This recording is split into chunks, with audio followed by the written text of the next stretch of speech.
research like Eleanor does to test sites, and then factories actually that will actually provide this service, whether again it's the actual drone hardware or the software. So again, my question to you, Scott, is do you connect him with funding or talk to him about the incentives of bringing this industry to their community? Yeah, I mean, we do our best to make sure that we are providing a ramp towards funding, right? And that really melds with the work that we do on the federal side. When you look at things like the drone infrastructure, has to set aside hundreds of millions of dollars for infrastructure projects and education that will use drones and training. So there's that side of it. We're also very heavily involved with the electric vertical takeoff and landing members that we have and AAM, Advanced Air Mobility. So how can we prepare cities and states for the future of those pieces of technology? What do they need from an infrastructure perspective? What do they need from a workforce perspective? How can we reinforce resources at the federal level, as well as helping them understand if they've got grants at the state level that can be used? How can we get those out to first responders, to small businesses? How can we really also look at standing up our American supply chain and our American companies that are building drones here, that are building out workforce here? And so we're constantly looking for the right levers to pull, whether that's grants that are pushed at a federal level or whether that's legislation that really, puts one group ahead of another, those sorts of things. As far as specific other grants, I don't have a ton, but we always try and point people in the right direction and get them to the right connections that can get them on the funding track. Yeah, I think that's key because, a lot of these programs that are introduced to the legislation, great ideas, but then there's no funding behind it. Eleanor, can you tell us a little bit about the research that you're doing that kind of supports what Scott is doing? Because Scott sounds like it's more about getting to them to open the doors so that you can open this conversation. But Eleanor, it sounds to me like your role is basically getting that information first and then sharing it so that the Drone Prepared program can be successful. Yeah, absolutely. So, I would say that one of the most rewarding things that I've been involved in, in my time at MAP was, we worked with Wing before they launched their drone delivery program in Christiansburg, which is, just the next town over, about, 10, 15 minutes down the road. They launched their service there in 2019 in the fall. And for several months before they launched the service, we worked with them to show up at community events and to work with local lawmakers and to go to the farmer's market, and we would have displays and answer questions, and people would come up and talk to us about what drone delivery was going to look like in their community, and, sometimes express their enthusiasm and sometimes express their concerns. And what we found was that most people are enthusiastic, right? There's always going to be an appeal to something that's new, something that's cool, something that kind of paints your town as being forward-looking and innovative. We also certainly had the advantage of being in a college town where I think there's a lot of affinity for new technology anyway. So the vast majority of the feedback that we got when we were out there talking to people in the community leading up to the launch of the service was really positive, but there was also a lot of uncertainty. This was the first community in the country to really have a fully functioning drone delivery service that looks a lot like what drone delivery will look like when it was implemented more broadly. It wasn't a one-off demo. It wasn't, it wasn't just point-to-point flights. People could place an order and have something show up at their house. And, and because people hadn't really experienced something like that before, there's a lot of uncertainty about what the experience will actually be. And so through talking to people, we were able to replace that uncertainty with information. We could show them, here's what the package will look like. Well, it can hold up to 3 pounds. And we would put 3 water bottles in the package and say, well, this is what 3 pounds is. And, show them the hook that the drone would use to lower it to the ground. And what we found almost universally was that when people had more information, they felt more reassured. A lot of people had concerns about, well, does the drone have a camera? Is it going to record me? Is it going to take a picture of my house? And, we could tell them, well, there's a camera, but it's a downward facing, very grainy black and white thing that's only used for backup navigation. Nobody's looking at the pilot's not looking at those images. And it was really great to see, if people were concerned about safety, then we were able to say, well, we've done a tremendous amount of research and testing with this company. They've done, at that point, tens of thousands, now hundreds of thousands of test flights, without injuries. And so we were able to replace that uncertainty with information and kind of watch people's stance change. And that was hugely rewarding, just because they had more information, and also because they were able to see that the process had been so thoughtful, that this wasn't just somebody saying, hey, we think it'd be cool to open up drone delivery in this town and develop the technology, that they had really been very methodical in thinking through what the concerns were going to be and how to mitigate them. And so, by the time we got to the launch in October, we had interacted with, thousands of people locally, and, many more people were familiar with the service through the media. And so there was a lot of excitement and a lot of positive feeling. And I think that happened at least partly because, Wing really laid the groundwork for that with a very methodical outreach campaign. And then, after the service had been active for about a year, what we decided to do was, we wanted to deploy a survey to see what people, to put some numbers behind that, to see quantitatively what people thought, because, like I said, this was the first community in the country that had a service like this. There had been surveys done, obviously, of, public perception of package delivery, public perception about other applications for drones. And the support had been kind of anemic. It was like typically around 50% of people who approved of it, 50% of people who didn't, more or less, but those were just general population samples, people who hadn't really experienced drone delivery. So they were just conjecturing, right? They were just imagining what it might be like and thinking about a hypothetical service when they were answering those questions. So we wanted to take the same kind of quantitative approach to a community that had firsthand experience with it. And so we ran a survey in Christiansburg. The service had been launched for about a year. This was 2020, so this was the middle of the or close to the beginning of the pandemic. When actually, as you can imagine, no contact drone delivery, it turned out to be even more useful than people had thought that it might be. And Wing had done a number of specific things, working with local businesses to give them a new way to reach customers, working with like the school public library system so that students who weren't, physically in school could still get their library books, which was great. So, and we did the survey and we got the numbers back, and what we found was that 87% of people in our sample had positive sentiment towards drone delivery. 89% of people in the sample said that they were likely on some level to use the service, and it was just, I wouldn't say we were surprised exactly, because, we're in this community. We were aware, we knew that the feeling about it was generally positive. So we weren't necessarily surprised, but we were really thrilled to see just that level of positive support in a community that had actually experienced it. Because obviously those results, far outpaced what had been seen in previous surveys. And it was really affirming for us to see that, it does look like there's a future for this technology in a really deployed environment, and B, that doing that kind of in-person, intensive, really thoughtful outreach, just reaching people directly, is really effective.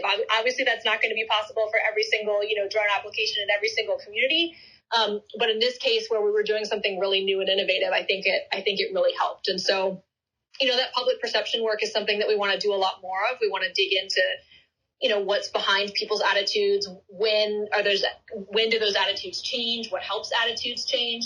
But getting those results in Christiansburg was really rewarding for us to see. Do you have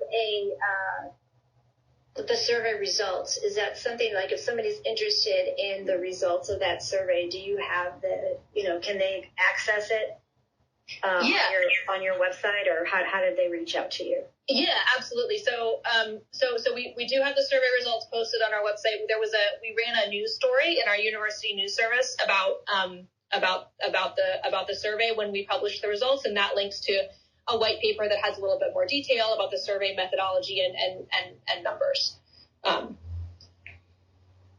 That helps a lot, because I think, again, the fear of the unknown is really what we're talking about. When you get more information, and of course, nowadays you're seeing more and more information on what drones can do in helping the community, as opposed to just the negative spying on you. Unfortunately, with the Ukraine and Russian war, you're seeing them used, with weapons. And again, depending on what side you are, is this a positive thing or is this a negative thing? So the information, I think it starts with first responders, because people kind of, with the DOD, Department of Defense, it's kind of like out of sight, out of mind. But when it comes to your neighborhood and it's affecting your neighborhood, in other words, like if there's a lost child and, on the news, they're actually, finding this lost child through the technology of, flying a drone over, doing the infrared, something like that. So I think that we're on the right track with a better attitude with this technology. So that gives us a great insight. Scott, I wanted to ask you specifically, is there certain laws that you find are critical to express to our lawmakers? What are the ones specifically that are the agenda for the AUVSI, but also for the lawmakers? Is there ones that, like, if you have like 10 different laws and regulations that are being proposed, is there one or two that you would select as the most important? Yeah, thanks, Maggie. I think for us, the main item that we've been pushing is that state level preemption on regulation of drones, so that you're not dealing with different city to city or county to county regulations that, especially when you look at where the knowledge is in states, usually that's within the Departments of Transportation, the Departments of Aviation, and they can really be used as a central focal point for counties, municipalities that may not have the same level of resources, the same level of people to deal with aviation topics. I think that's really been a good starting point for us. The reason that's also very helpful is so that it gives industry some certainty and some consistency around what they can expect the rules to be as they're operating in a given state or as they're looking at expanding to that state. Another thing that we've been running into mostly this session has been around trying to make rules around drones in aerial trespass, and sort of where does that line blur or come together. And so sometimes for us, the best piece of legislation is actually one that doesn't get filed. And so finding out where states are worried, they want to protect their citizens, and they want to make these rules about where drones can and cannot fly over pieces of property, and understanding where that line exists, that the regulation of operations in the national airspace system are solely left with the Federal Aviation Administration, right? That Congress gave the FAA the power to regulate how operations are happening in the airspace. But for states, it's about they can regulate takeoff and landing and its safety to people and property on the ground, right? So I think for us, it's sometimes understanding when to not pick up the pen to put a piece of legislation in place, trying to centralize as much as possible at the state level so that both governments and users know where to go, and that if you have local law enforcement that are concerned, they know where to go, they know what things they are empowered to do or not to do. And so it's not always about having a specific piece of legislation on the books. It's also sometimes about not having it. I think as a drone pilot myself, it's confusing enough, when you travel and you go to different countries. But when you go state to state or town to town and having different rules and regulations can be very confusing and very frustrating. So I think having a uniform set of regulations, or like you said, non-regulations, is really key, because we don't want to smother this industry to the point where no one wants to do it. I mean, I know that Africa has a lot of regulations in the sense of, you can't do this, you can't do that, you can't fly here. And it gets to the point where not only is it frustrating, the rules and regulations, but it's very costly to actually get a license to fly and to operate in certain areas. So I think that, like you said, Scott, is really important to kind of do a blanket of laws and regulations, as opposed to every community having something different. One of the other things, Scott, I wanted to ask you is when you do speak with lawmakers, do they understand, or is it surprising that they don't understand that there are certain things that they're not in charge of? In other words, the FAA is regulating the airspace, right? And do you find that some of the lawmakers don't understand that, other than, like you said, takeoff or landing, that they don't have any jurisdiction? Yeah, I mean, we often find that, it depends on the lawmaker you're dealing with. A lot of the times lawmakers are regular people. They're not career working in the legislature, that they run their own business. They do other things. They may be in part-time session. They may be full-time session. And so some of them, at least, they understand they want to protect their constituents. They may not understand the specific nuance of what their powers really connect to or don't connect to when it comes to aviation.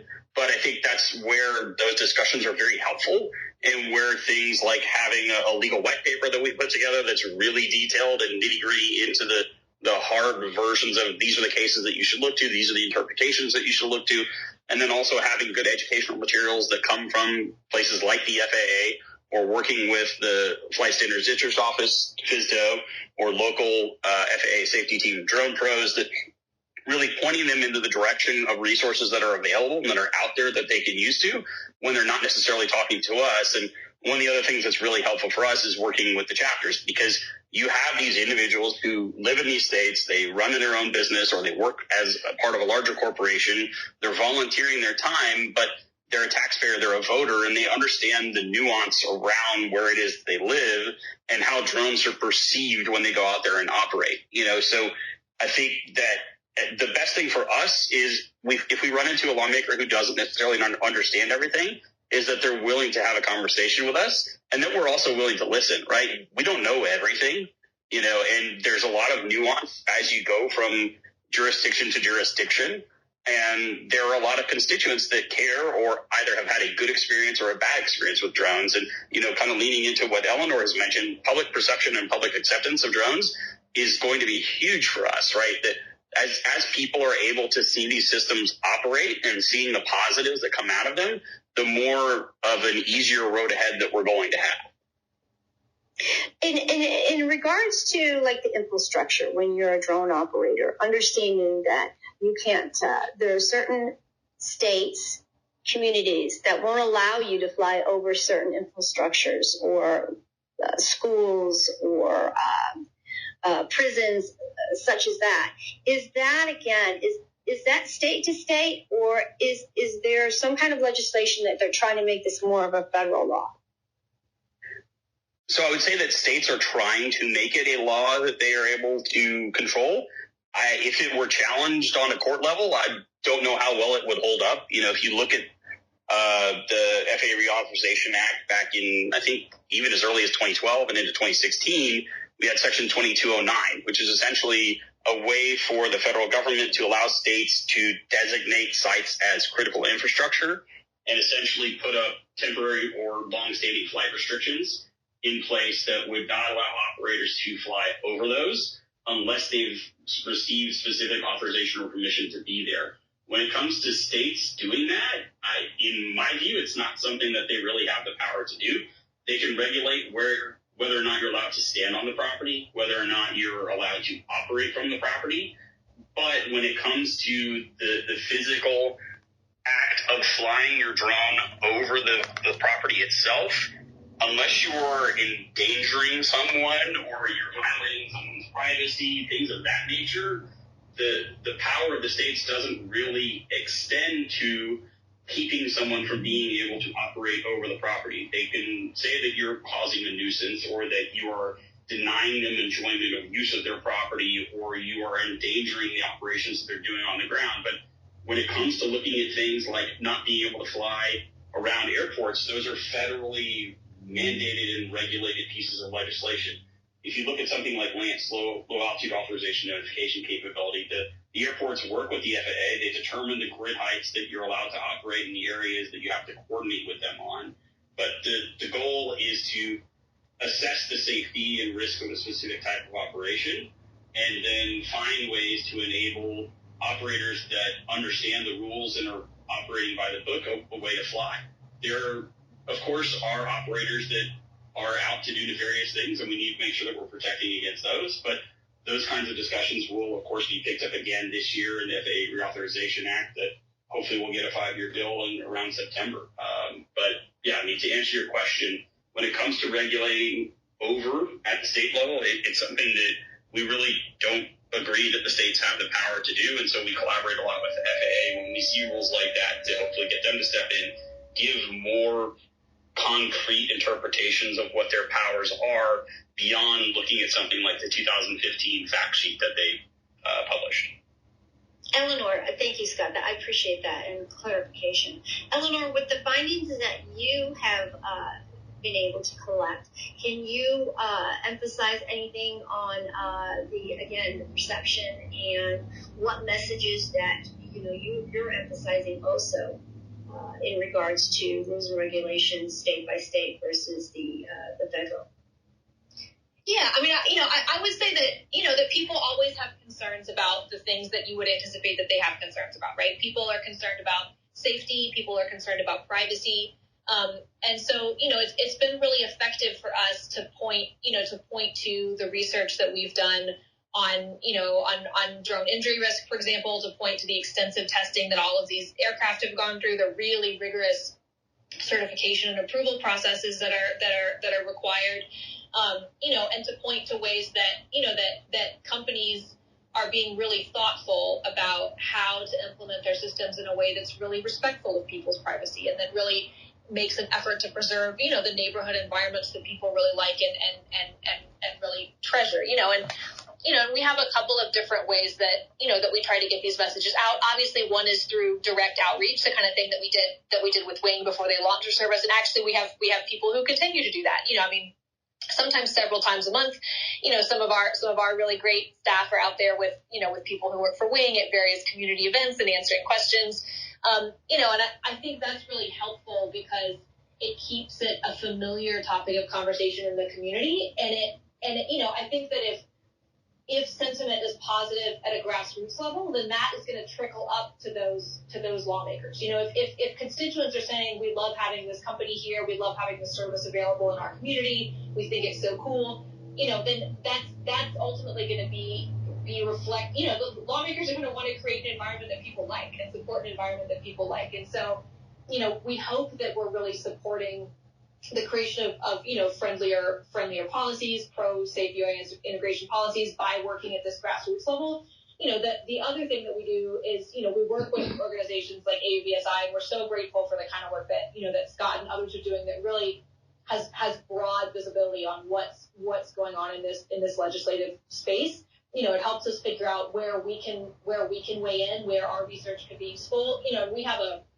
We're really fortunate at Virginia Tech to have a fantastic government relations team who we work with really, really closely, and they help connect us with legislators, at the local level, state level, federal level, and really create opportunities for us to engage with those folks so that we can offer ourselves, as a source of some data. If people are concerned about, what's the risk of a drone hitting a person, we can say, well, we've been doing this research for 5 or 6 years. We can tell you these are the risks. Here's how they're being mitigated.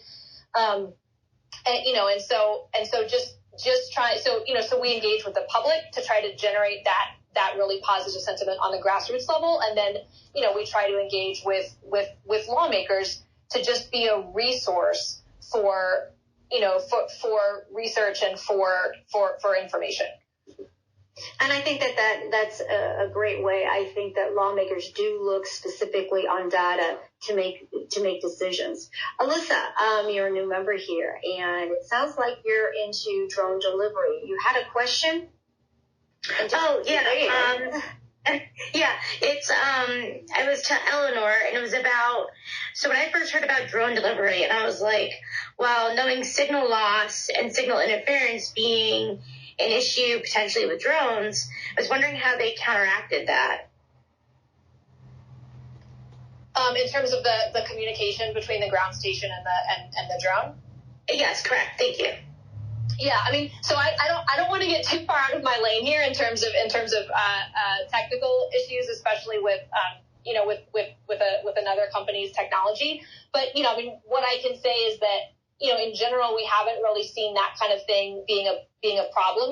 Companies who are interested in doing drone delivery are typically going to be really careful about designing their ConOps so that, that communication isn't going to be a problem. That they look very carefully at what their operational area is. And also, designing a lot of multiple layers of mitigation so that if there was an issue, there'd be several layers of fail-safe to prevent it from becoming a problem. Okay, thank you. I appreciate the question. James, Brandon, Dana, I'd like to encourage you guys to ask a question. Hey, Scott. Hey, I'm the Director of Training and Education for AUVSI Lone Star, and it's wonderful what y'all are doing. Like even next week, I go to another high school to teach high school students about drones, and it's nice to have a place to point, to have something that's kind of standardized across the United States instead of just kind of guessing. Because when you get on the internet and you start trying to read, if you go to some website that's not pertaining to your territory, then you're completely misled and don't even know the rules. Main thing I run into is what's important more than the drone operator is law enforcement. They don't know what's going on. It'd be nice to have one standardized thing across from state to state, that you can point to law enforcement, when they come up and say people are complaining, you can show that I'm legally in my rights. Here's my paperwork. Here's my license. The one question I have is, are you getting any kickbacks from state to state? Do they want to control it on their own and not want to mess with the AUVSI? Or is pretty much everybody, in line with it and agreeing to kind of work along with you to get a standardized, information for everyone out there on both sides, the drone pilot, public, and law enforcement? I guess that's three sides. Thanks, James. And first of all, I appreciate you being involved with the chapter and out there educating our future, drone pilots and operators in the industry on, what the opportunities are. When it comes to really kickback or good reception, we haven't really found a lot of negativity around what it is that we're trying to do with Drone Prepared. It's really helped us open a lot of doors and start a lot of conversations. And I think part of that's just because we come into it with, here's our base thing. We'd like you to look at Drone Prepared and consider, adopting it in your state. But it's not this rigid framework that must be taken as a whole, right? So we want to make sure that when we are talking to lawmakers, especially if there is any worry, that we're addressing those concerns. As far as sort of uniformity around law enforcement education and understanding on response, like the best thing that you can do as an operator is be educated, have documentation, and be courteous, right? There are a lot of people that, at least in my experience being in the field, like there are a lot of people that are worried, a lot of people that don't understand what you're doing or why. And so the best thing that you can do to arm yourself with is understanding the rules where you are flying. But if you look to the Law Enforcement Assistance Program, LEAP, that the FAA has, I think they're doing a good job of trying to give law enforcement a place to go when they have questions. There's also the Systems Operations Support Center, SOSC, with the FAA that help actual law enforcement operators that are using drones. And, the more that we get drones out there in front of the public and the more that we reach out to our local law enforcement and read them into the things that we're doing, the better understanding they're going to have. Because they're going to know, it's just James out there flying a job. We don't have to worry about him. And then I think that the general public also will get a lot more understanding, a lot more acceptance as remote ID is rolled out. So they have a better idea of who's flying, what is it? Is it a compliant drone? And then as you build things into that like intent, you know that someone's there for a commercial operation. And I think that one of the things that we always run into is that there are a lot of things that we're allowed to do, but they're not necessarily a lot of things that we should do, right? So when it comes to dealing with the general public, being a little bit nicer than you may have expected you needed to be, or letting people know what it is that you're doing is really helpful. If you help bring their guard down, there's a lot more ability and willingness to accept what it is that you're doing. That you're there to do a job. Like you appreciate the privacy and the concern, but that your focus is on maybe the property that's adjacent to them, or you're not there to worry or scare people, or if you need to come back, fine, right? So a lot of it just comes with being open-minded, being educated, and reaching out to your local law enforcement or local regulators before you're out there or as you're out there. Hey, can I jump in? Go ahead, John. Absolutely. Go ahead, Don. Hey, first of all, I want to thank everybody for being here. It looks like Clubhouse made some changes that none of us are tracking, including whether outside people can be invited right now. But I wanted to thank Eleanor and Scott for both being here today, and wanted to jump on a few things they said. Number one, to reinforce what Scott just said about law enforcement and the FAA's LEAP program. I mean, they created it to educate law enforcement, and they just, for God knows why, I don't know it's out there. I mean, Drone Responders is out there. It's free. You know, they're pushing out so much great information. It almost makes you wonder, Scott, if AUVSI with Drone Responders shouldn't bridge over to, like, the IACP, or International Association of Chiefs of Police, to, you know, give this information, because it's been out there for a while. None of this is new, right? And that, I agree with Maggie. Law enforcement, people are watching them, and, you know, whether they're flying their own drone or they're interacting with a pilot, maybe even a negative way, all of that creates public perception issues, right? So that's the first thing I want to say. The second thing, Eleanor, thank you for everything you're doing for community outreach. I've been tracking the map and that Christiansburg, sorry, I'm walking my dogs right now, so I'm a little out of breath. The Christiansburg, you know, interface you guys had of the drone delivery. I guess my question is maybe not so much for you, but for you and Scott, just to put something in your minds as you both interface with the FAA.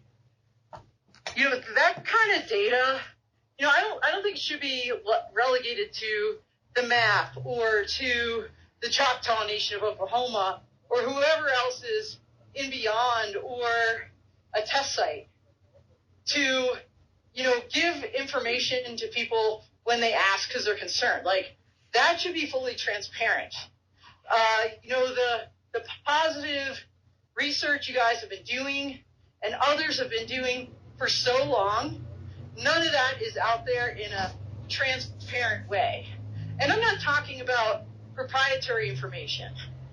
I'm talking about just even your Christiansburg example of, here's a survey we did, or, you know, here are some of the parameters, not for the specific drone company for delivery, but some of the main considerations people should think about that we learned collectively from all of the trials that we did. You know, to me, it's like we're not transparent with each other, and we're not transparent with the public in that respect. And the last thing, I guess it's a question for Scott. Scott, you guys are doing a great job, so kudos, like, interfacing with governments. And I know you rely heavily on your local chapters to do public outreach, but is there a way to kind of kick that up a notch? Because just everything I'm hearing, and we all know this, and Eleanor, you reinforced it, it's all about the public. And once the public's hearts and minds are turned, so then are those of the lawmakers, right? Is there any initiatives on the horizon for AUVSI, big AUVSI, to engage a little bit more from an outreach perspective with the public versus, you know, with the government folks or specific industry people? And that's my question. Thanks, Don. I mean, we are working a lot more with our member companies because they have more resources than we do as far as people on the ground. You know, I think that we've turned to our chapters as a good way to leverage and force multiply the abilities that we have to get into communities. And as Eleanor's mentioned, you look at companies like Wing and where they're operating, and they have a really good plan and idea and connections into their local communities. I've been working with the Advanced Aviation Advisory Committee on a task group about public perception and public interaction and what are sort of the best practices there. And you have companies like Wing and Zipline and DrudUp and Amazon and others that they have a lot of people on the ground. So I think that one of the things that we've been working on as we get more into talking to lawmakers is around bringing grassroots more into those campaigns, not making it about just behind closed doors meetings, but about publicizing as much of that information as possible, about amplifying it, about posting about it,